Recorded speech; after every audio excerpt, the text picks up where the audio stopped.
Genesis 1 describes three things that were never said to have been created anywhere in the Bible. They were just there at the beginning when God began to create.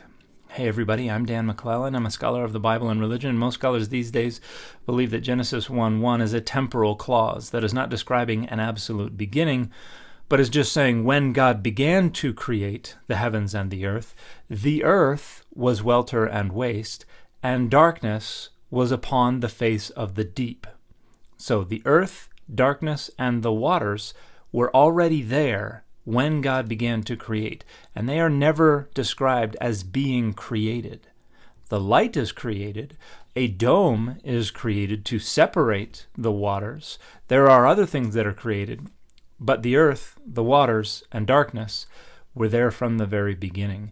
And a lot of people don't take note of this, but not everything in Genesis 1 is spoken into existence either.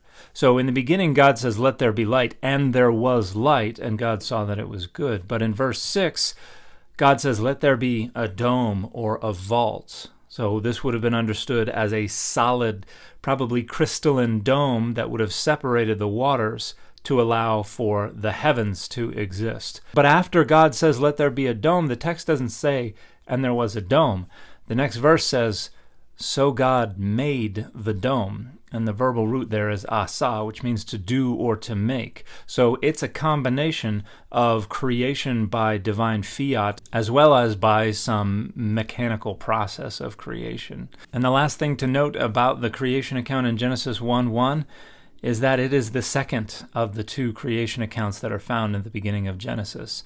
Genesis 2:4 through the end of Genesis 3 is the earlier creation account, and Genesis 1 was written to correct and supersede and replace it. But at some point, in order to preserve both tellings, they were put side by side in the same scroll, and now we misread it as one continuous narrative, when it was actually an earlier creation account that later authors wanted to try to replace with a new and improved creation account. And the fit for this video has been Wolverine in his correct costume.